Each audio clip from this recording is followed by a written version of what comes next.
Welcome sa Fishport ng Iloilo.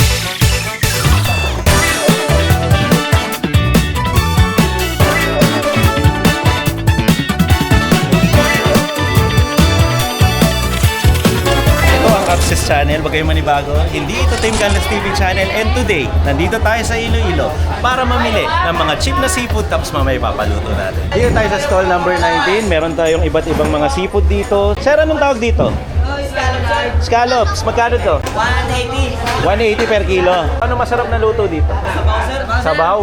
Kuha tayo nito, 180. Tapat na yun, sir, 180. Wala nang tawad yun. 170 lang. 170. Maganda daw to, may sabaw eh. Pero para sa akin, okay din to. Iniihaw. Ano to? Stone crab, sir. Stone crab. Magkano to? 500 lang. Ilang piraso yung isang kilo? Tingnan natin, sir. Ano kadalasan ng luto po dito? Katasya, pwede yan, sir. Pwede din kasi yan mga chili garlic eh, mga ganun. Sige. Steam. Gusto niyo ba to kaysa sa regular na crab? Yan, sir. Mataba yan, sir. Sige, kuha kami nito. 500 daw to. Tapat na yun, sir. Tapat na yan, sir. Tapat na yun? 600 yung bintahan dito. Oh, yung 600 daw talaga pero 500. Sige, kuha kami dito worth 500 po. Sige, sir. So far, meron tayo nitong scallops. Tapos meron tayong stone crab. Yun na muna bibili namin, no, sir? Okay, sir. 500 tsaka 170. 670 para sa ating first round. Check natin yung next. Salamat po. Okay, mamaya paluto natin to dun banda. Iba kasi ang section ng bilihan, iba ang section ng lutuan. Uy, may tinuturo to, oh! Bamboo lobster. Magkano to, sir? 1.8. 1.8 ang kilo. Eh, ilang kilo tong ganito? Isang peraso. Check natin sa 1.8 bamboo lobster. 1.764. Wala nang bawas yun, sir? 1.750, sir. 1,750. Sige, kunin namin yan, sir. So far, mukhang marami na itong magagawa. So siguro, isda naman, no? Puro shells itong pinagbibili natin. Ito na yung ating lobster. Salamat po, sir, ha? So far, meron na tayo ng mga ganito. Ang running natin siguro nasa 2,000. Pero dahil kasi, kumuha tayo ng lobster. Alam niyo naman yun, di ba? Kaya umabot na ganun. Pero hindi pa dito natatapos ang lahat. Maghanap pa tayo ng mga mapapaluto natin papunta doon. So far, puro shell po ang pinagbibili namin, no? Ito na nga yun. So meron tayong lobster, meron tayong mga crab dito, tsaka scallops. Tapos dito hipon. Magkano po ang hipon? 300 to 300 yung malalaki, 280 to. Dito tayo sa 300. Tapat na po ba yung 300? Oo. Oo, sige. 1 kilo lang po, 1 kilo. 1 kilo, 300. Siguro masarap yan sinigang. Yan. Okay, 300. Bayaran na natin yan. Thank you po. Pwede po mag-vlog. Yan, dami isda. Kaya ano to? Pakul. Tapos ito? Sogo. Ay, okay to. Po, maya-maya. Tanungin natin sa camera ko, gusto mo may lapu-lapu? Ay, lapu-lapu. Magkano po to? 500. 500 ang kilo. Pero kung 2 piraso lang siguro, mga ilang kilo yun? 290.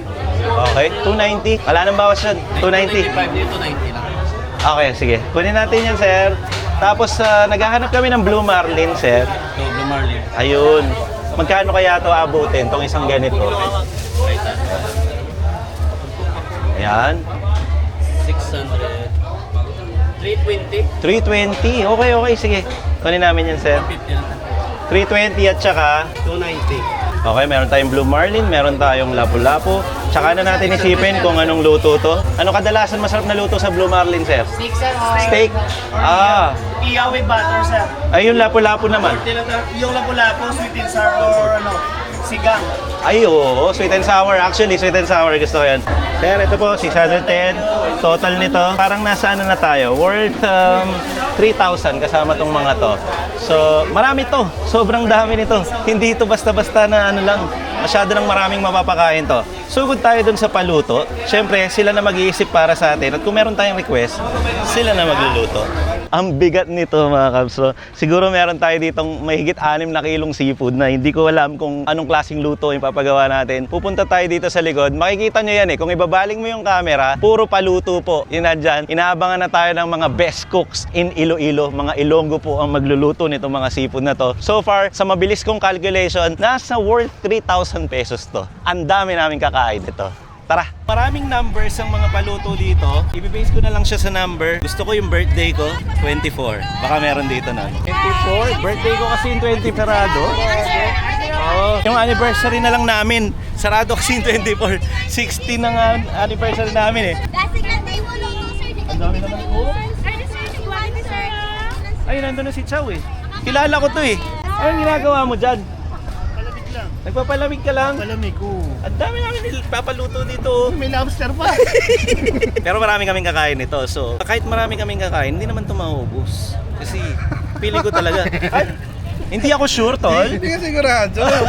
Sige nga, Hindi ka tingnan natin sigurado. mamaya, no? Pero ngayon, pasok muna tayo. Tingnan natin kung anong klaseng luto magagawa nila. Tapos, usisahin na rin natin kung paano nila lulutuin. Tanong natin sa loob. Sa dito po ba kayo? Sa 16? Pwede po kayo magpaluto? Ito po lapu-lapu na sweet and sour. Sabi ko sila magde-decide pero ako pa rin yung nagde-decide. Ito po siguro chili garlic. Tapos ito steak, blue marlin. Ito po ano po suggestion niyo sa lobster? Chili garlic din. Wala ba ibang flavor? Garlic chili na lang, no? Garlic chili na lang po. Tapos ito siguro sinigang, no? Yung kalahati sinigang. Tanungin natin yung mga kakain. Magbobotohan lang po kami ate ha. Anong gusto mo sa hipon? Garlic. Garlic, hipon. Buttered. Butter garlic na lang yung dalawa. Anong gusto mo? Sinigang, tsaka buttered garlic. Hati. O sige, majority. Tatanungin pa ba kita? Anong gusto mo? Garlic butter. Garlic butter po, tsaka sinigang hati. Ayun. Tapos ito po, ano kasing sabi sa akin ni Kuya kanina? Parang sabaw ang sinabi niya kanina eh, no? Ano masarap na luto dito? Sabaw? Sabaw na lang po. Sige, ganun na lang. Ayan, paluto na natin doon sa kitchen nila. Maluwag ba yung kitchen niyo, te? Pwede pong pumasok para mausisa namin yung pagluluto. Okay, sige, tara. Panoorin natin ang luto. Oh, ito yung lapu-lapu na piniprito nila kasi gagawin nila yung sweet and sour. Kaya yan may prito muna para meron siyang crispy na side. Doon sa kabila ay mayroon ng pinapakuluan. Feeling ko sa sinigang yata to. Opo. Tapos ito naman yung garlic. Napunta doon. Ayun. Dampa talaga ang style ng cooking. Tapos ayun na yung next nating lapu-lapu. Yun yung nasa oil. Tapos medyo anuhin natin to baka masunog. Ayan. Ito naman yung lobster. Pumasok na sa kawali na may bawang. Ayun naman yung itsura ng lapu-lapu natin so far for the last 2 minutes. At meron ding pa-royal doon, soft drink. Ayan, binuhos sa ating lobster, bamboo lobster. Ayan. Pampasarap yata ang soft drink daw. Kasi may tamis siya natural. Di ba, Idol? Andiyan po si Idol. Tapos ito lapu-lapu, ito si Magellan. Oh, ganun ba yan? Oo. So, parang sa Cebu din, no? Oo. Si Magellan pala yun. Dito sa kabila may mga sili naman. Suki tayo ng chili garlic. Ayun, ayun na po yung crab natin. Stone crab. Lalagyan din ng royal. Soft drink. Orange soft drink.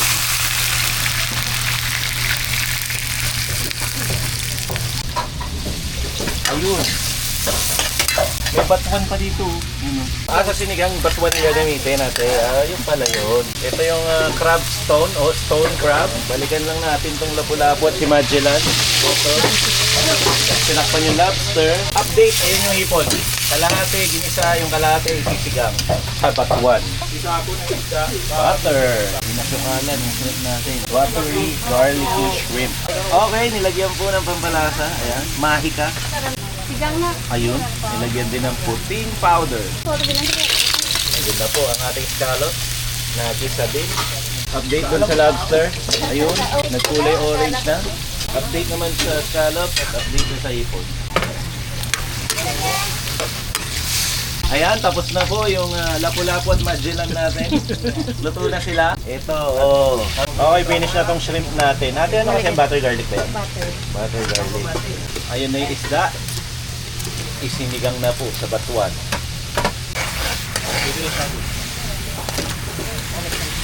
At muling ibinalik ang tamis ng pag-ibig sa hipon.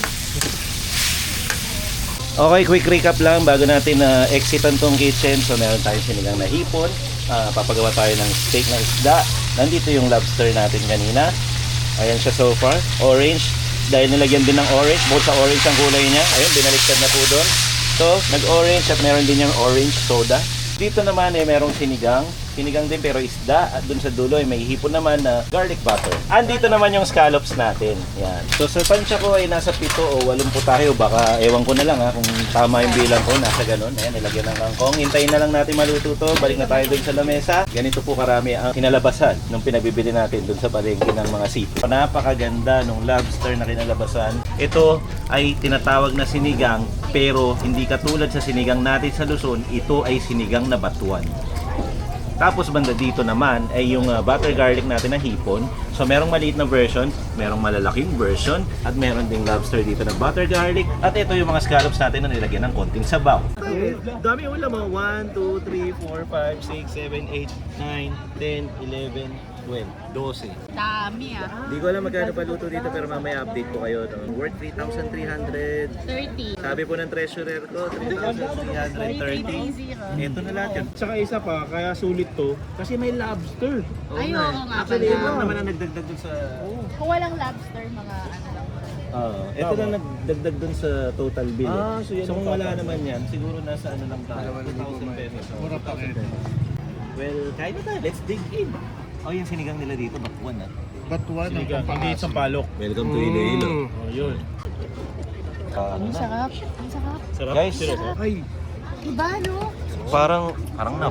nakita ko yung reaction ni Mami, parang sobrang ganda tignan. Ang sarap. Parang sarap. Ano siya? Comforting. Nagmukha tayo mukbanger dito. Comforting. Ang sarap yung sa palagay. Hindi po kayo mukbanger. Ano lang to? Gusto ko nga mag-raw vlog. Hindi, pag captious lang to eh. Pag captious, anything goes. Narinig niyo yan mga kas, kapag Cabstes ang channel, nilalang na lang. Cabstes naman. lang to. Tignan mo, may nakuha Kaya ako. i-upload ko to sa Tingkanlas. Kakabukas ko lang. Sana, wala na naman. Hindi ba kasi akala nila Tingkanlas yung pinapanood nila, no? Cabstes po ito. Alter ego po ni Cabstes to dito. Alter ego? Ano? Baka natapon niya. Parang gusto ko ng lobster. Wow, yun. Hindi ko alam tol paano to kakainin ng walang gunting, no? Kamayin ko ah. Sige. Sorry guys. Grabe. Sorry guys, sa akin pumunta eh. No. Yun o, sarap tignan. Grabe to. Ang puti. Kuha tayo ng part by part. Bait.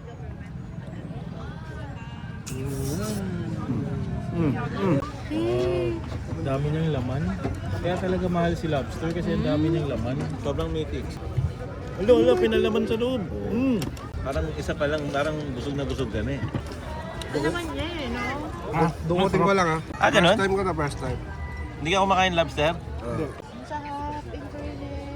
Bula ka na natin doon, Tol. Oo, biyakin mo tol. Tol, bibiyakin mo to. Bibiyakin ka, bibiyakin.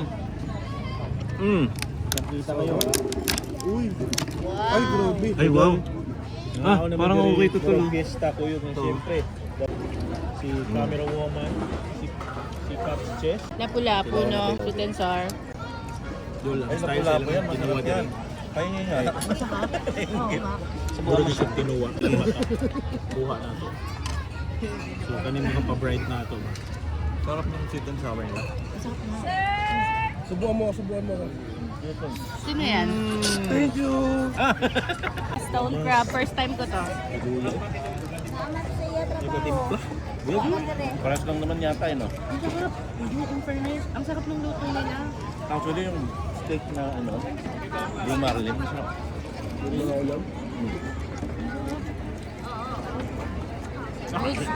Goods mga kabs. Punta kayo dito, paluto, number 16. Tignan nyo, ito na lang po ang natira. Well, madami pa rin talaga yan kasi ang hirap talagang tibagin yan. At kumakain pa naman talaga sila. Lalo na si Jumbo. Hindi na natapos yan. Kunwari, hindi po makain. Pero ang dami. Ikaw yung pupusin doon. Pwede sa akin yun, Grabe ka, nakatapat sa'yo. Diet ako ngayon. Pero ano, Diet. no? Hindi ko alam kung magkano ginastos pero papunta na ako sa pag-update ko sa inyo. Pero papakita ko lang yung update kung ano yung natira. Oy, ciao! Ibang klase yan. Simot. Ang daming shells. Tignan niyo po ang mga ano nila. Konti lang. Mukhang matindi. Ang tindi ng plato niya. Tsaka tabi ko, umalis na eh. Tsaka tabi, umalis may katabi ka? Oo. Oh. Wala pa, bebe lang ako eh. Ako po ang pinakamalinis talaga dito. Wala na masyadong kinain. Yan o, tolo. Ganito dapat ang plato. Malinis. Ano kinain mo pati yung shell? Hindi. Oo, lahat. Wala. Hindi ako kumain ng ganyan. Sinaglitan ko lang. Wow. Ano. Wow. Alamin natin ang feedback kung dito pa kayo dapat magpaluto kapag bumili kayo dito sa port, no? Ano masabi mo sa luto nila, Tol? Sarap lahat. Sarap lahat? Tinikman ko lahat eh. Halata ba? Ano ba yung top dyan? Pwera lobster, eh. Siyempre given na yan. Yan yung top eh. Ito, yung ano ata? Steak. Low marlin steak. Oo nga. Ako siya, gusto ko to. Bus na, kita mo. Wala na ba? Nakahiyaan pa eh. Pinoy. Pinoy. Halata naman Lagyan gusto mo natin to. ng ano, no? sibuyas. Oo. Magre-review na lang, kailangan pa ng last bite. Dito tayo kay Idol. Idol, Pera Lobster, ano yung gusto mong nalutuan nila dito sa number 16, paluto? Para sa akin, masarap talaga pag kayo yung kasama. Oh! Sarap yun talaga. Nambubola na to. Nambubola na to. Pamili ka dyan. Hindi, seryoso. Hindi, agree ako kay Camera Woman. Masarap yung, ano yung stone crab or rock crab? Stone crab. Masarap. Masarap crab. pagkakagawa. Pag yung timplahan niya, sarap, sobrang savory talaga. Ang daming mga flavors. Ganun tol. Ganun ba yan? Ganun yun. Camera Woman naman, oh. Ako, Top mo, ano? Pera Lobster. Ito, yung sinigang. Kasi ito yung una ko natikman. Tapos Sinigang. na-amaze agad ako. Sinigang sa batuan eh. Oh, tingnan mo, may kamay pang lumulusot dito. Oh. May nag-i-interviewan dito eh. Yung- Pambira ito eh. Imbes na di ba sinigang siya sa Sampaloc, sinigang sa batuan. Yan yung Batuan, no? Very special sa Panay Island tsaka sa Iloilo ang Batuan, no? Yun yung souring agent nila. Wow, souring agent. Chow Food Crawl. Of all the foods. Wow, English pag ikaw, Chow Food Crawl ka eh. Except this lobster right here. Of all the foods that we've ordered and Rose and Jim will cook in Paluto, what is your favorite food? When I was young. Tingnan natin ano yung majority dyan. Teka, lapu-lapu. Labula. Ay, Lapu-lapu. nasa iyo pa Nasa akin yung to. Sige, lapu-lapu. Tanungin natin ang cameraman ngayon ng Team Kanla, si Kyle. Food Pela. Tielata. Stone crab. Stone crab. Sarap. Ngayon lang din ako nakakain yan. Pero to share with you, mga Cubs, ang stone crab at saka yung regular na crab natin na matataba, yung alimango, medyo nagkakahawig naman. Parang wala naman siyang pinagkaiba. Pero siguro, mas meaty lang to. Tama ba ako? Mas meaty siya, no? Mas seafood siya. Mas seafoody. Kasi dagat siya eh. Oh. Yung mud crab. Ay, alam mo siya yung aligi? Mud crab yun, mud crab, Pero masarap pa rin mud crab eh. Para sa akin ano? Iba yung mud crab. Parehas lang. Nagiging masarap to kasi hindi siya yung lagi nating natitikman. Tama. Siguro ganun siya. So, yan ang aming verdict dito sa mga luto nila. Well, in short, to summarize, masarap lang. Number 16, katulad ng binlag ko kanina, sarado lang yung 24 kaya kami pumunta 16. Kung bakit yun yung mga number na napili namin, birthday po yun tsaka anniversary namin. Naalala mo? Tara na, uwian na. Sige na, alamin na natin yung presyo ng ating kinain o pinaluto dito. Bill out na tayo. Ate, magkano po inabot ng paluto namin? Ang dami. Per dish po ba bayad nito? Yes, Pare-pares lang, hindi? hindi pareho. Depende Okay. sa yung... Ano yung pinaka, halimbawa, may binili lang ako isda, pinaka minimum nyo na luto? Yung 120 for kilo. 120 ang Yes. isang luto. Okay. Kung hindi naman pare-pares yun, kung meron ka lang simpleng dish. Yan. 100. Papakita ko sa inyo yung bill namin, pero ito yung mga pinaluto namin. Alam mo, Kailangan iuwi yan eh.